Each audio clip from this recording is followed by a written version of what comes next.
everybody.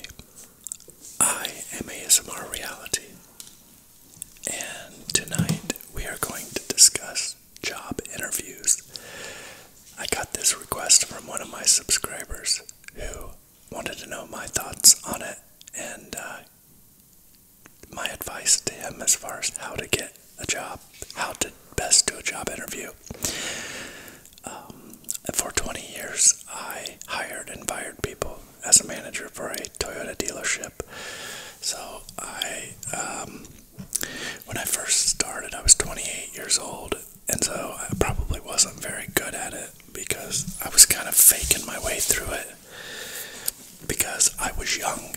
I was young to be in that position, and I had like an inferiority complex. Some would actually call it Imposter Syndrome. And I lived with that for many years until I got a lot more comfortable in that position. But I think it's something that you're going to have to live with as well, because when you're not good at something, you're basically new at something. You're not yet comfortable, but you just have to put the mask on every day, go in and do it anyway.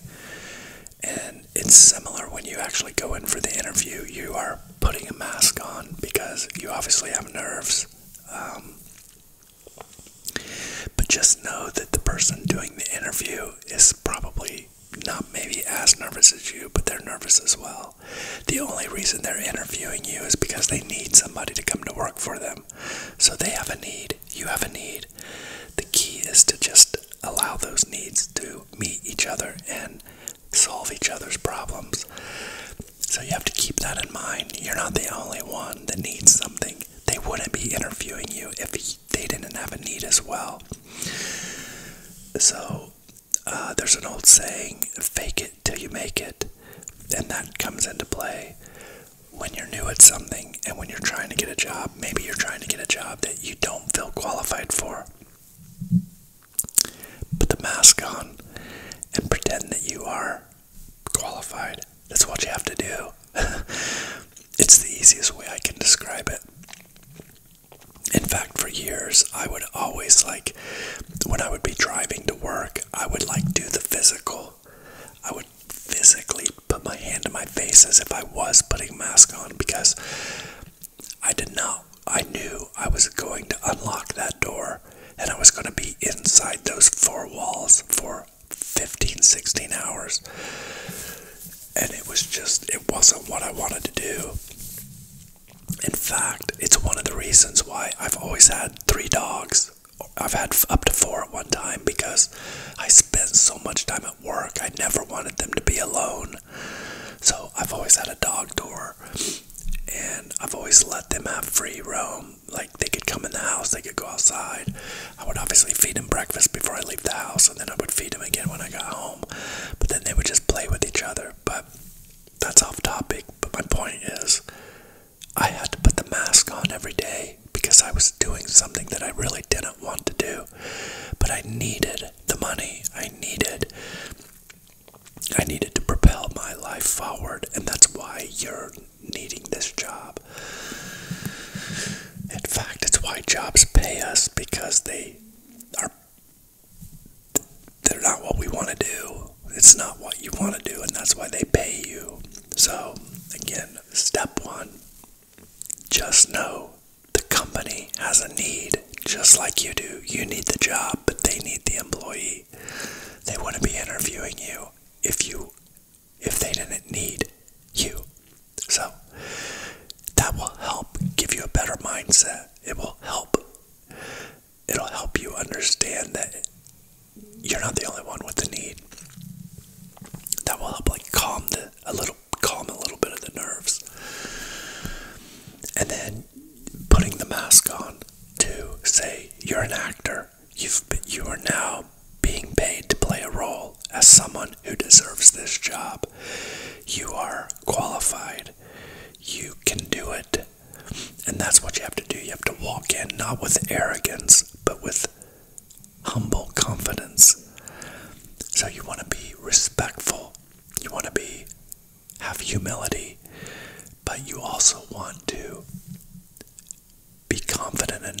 without sounding arrogant, I would always start an interview with kind of small talk. Where are you from? Were you born here? Are you in this area? Do you have family? I would just try to get to know a little bit about the person.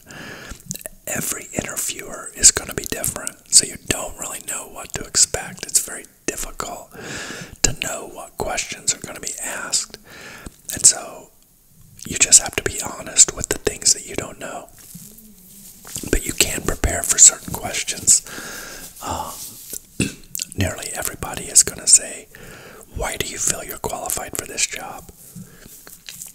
And those are the questions that you have to be prepared for. So if it's an engineering job or if it's a construction job, you have to have answers related to that industry. If it's a sales job and you're selling a specific product, you have to have an answer that is relevant to the company's product or services. So for example, if you're going to apply for a job at a cell phone store, you just have to say, look, I'm very proficient with phones. I've had both the iPhones and the Droid phones, and I tend to like the iPhones better, but I'm proficient with the Droid phones, and I've been able to solve a lot of my problems on my own without seeking, without having to come in here to get help. You know, little things like that, because at the end of the day, you don't even know likely what the full job entails. So you just have to have intelligent answers. But I believe that most interviewers are looking for a specific trait, and that's desire. Because if you want something, you're gonna do better at it. And so that's my advice. That's what I was looking for in a salesperson. Why do you want this job? I would also ask the question, how much money do you really want to make? Because I wanted to know what their goals were. And so if they would say something like small, like say they would say $35,000, I would be like, well but what would you like to make? Because if I heard something that was like ridiculously small, then I knew they wouldn't do very good. So I would encourage you to set a large amount, make the amount large. Like if they say, well, what type of pay are you looking to make? I would say something like, well, I would like to make $500,000 a year. Even if I was applying for like a cell phone job or an entry-level job, I would say something like, I really would like to make $500,000 a year. I understand that starting out, that might not be possible.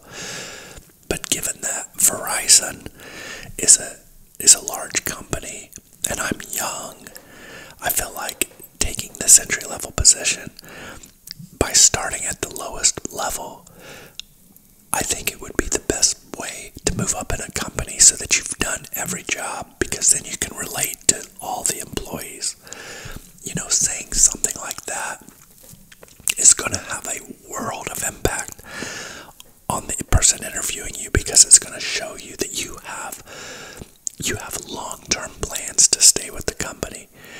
Because I can tell you from experience, every interviewer hates the process of, it's kind of like when you first meet a woman or a man, if you're a woman, and when you first meet somebody, it's like the very first step is like, hi, my name's Derek, what's your name? It's like, it's one of the reasons why people hate breaking up, even if they're miserable with the person they're with, because they know they have to start all over at, hi, my name's Derek. It's like, to start over is like, part of it's fun because you're starting something new, but at the same time, it's like, you don't even know if it's going to work, you know? And so that's kind of how an interviewer thinks. It's like they don't know what they've got with you. And like likely somebody came in the room before you, and there's likely somebody scheduled after you. And so you're looking to set yourself apart. But I think, oh, sorry, I forgot to turn the furnace off. I didn't forget it's cold. I'm out of habit. It's just now starting to happen where it's coming on because it's getting cold. It's getting cold at night. But anyway, hopefully it won't be that distracting. and hopefully it won't run that long. But that brings me to another point about your presentation. You have to dress for the job. So if I wanted to apply for, say, a sales job at a dealership, I would go to the dealership and I would see what people are wearing. If the employees are wearing shirts and ties, I would wear a shirt and tie.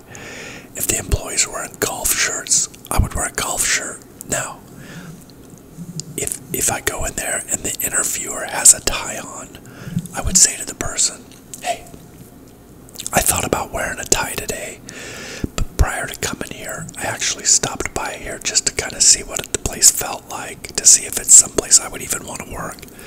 And I noticed all the employees were wearing golf shirts, so I wanted to look like an employee of yours. So I wanted to look like your employees. And that's why I chose to wear a golf shirt today. Because I'd want to point out that that's the reason you did it.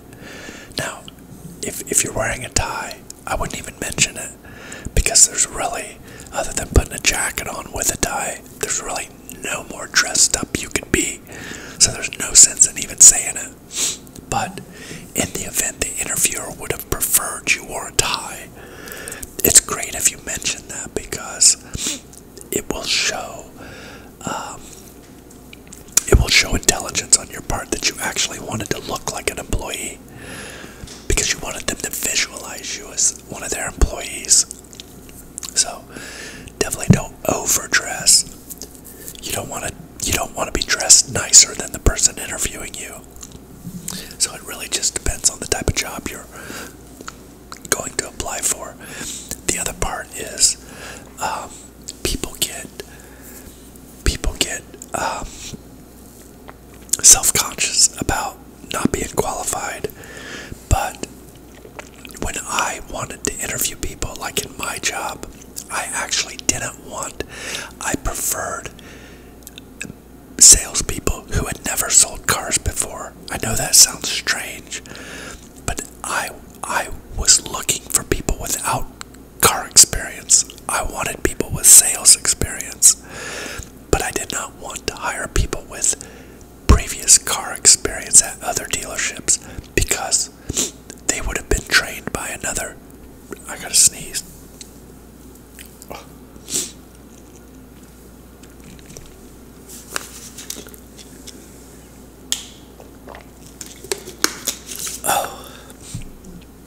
Maybe not, sorry. But I didn't want people with bad habits that had been trained by other dealerships, because one, the car business is not known to be a good business. If you guys have ever went and shopped for cars, you know that likely you've run into a horrible salesperson, and so I never wanted to hire those people. Not that I didn't, I did. I had hired people with experience, but I gotta go sneeze.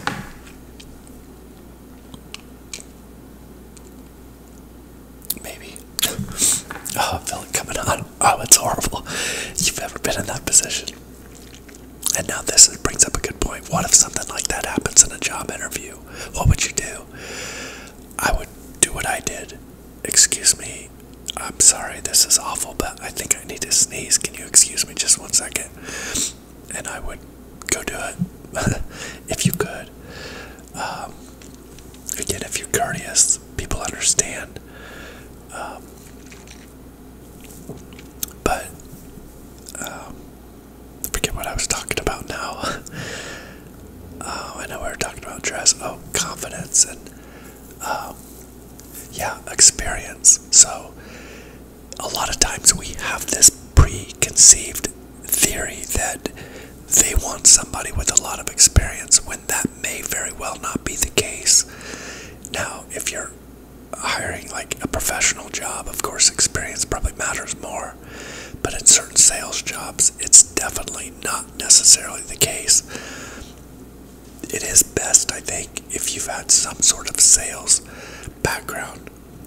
If you're going to sell something larger like real estate or experience, it isn't always a necessity, so that's something to keep in mind. And it would be something that if you felt that, if you were having that feeling, I would mention it in the interview. I would say something like, look, I know you can see by my resume that I've never sold cars before, but what I can tell you is that I know I can do it. I've shopped for cars. I've had bad salespeople and I've had good salespeople, and because this is something I really, really want to do, I know the difference between the good ones and the bad ones. I know I can do this job. I believe in my heart I can do this job. Saying something like that, that always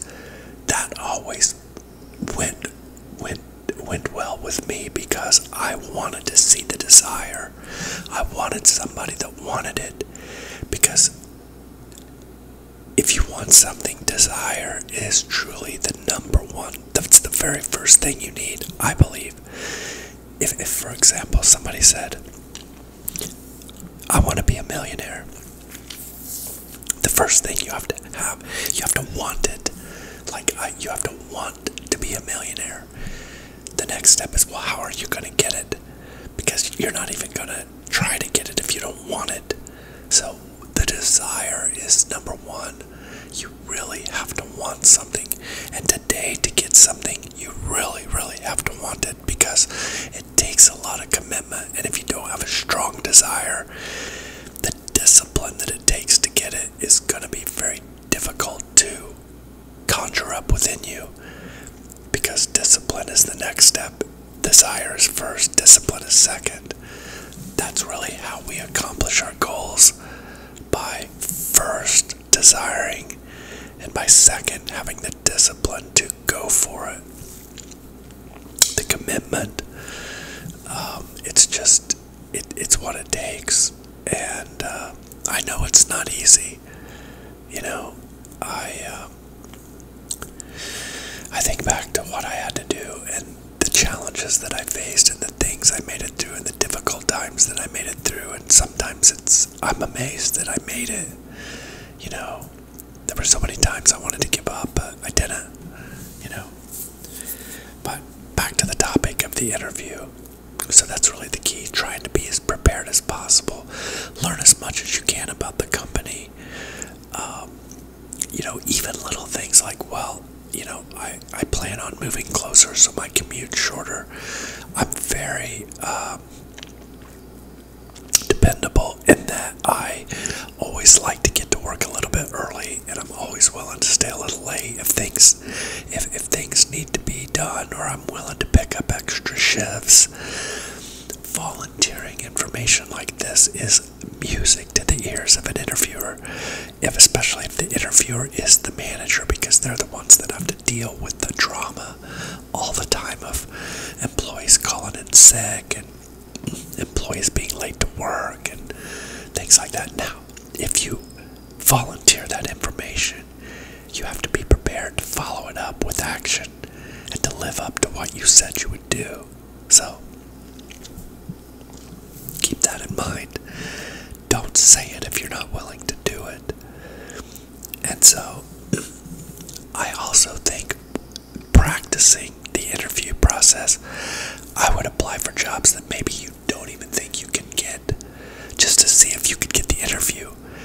Because I think if you went to interviews like that, even if you pretty much knew there was no way you were going to get the job, just going through that process is going to make it a lot easier to go apply for another job.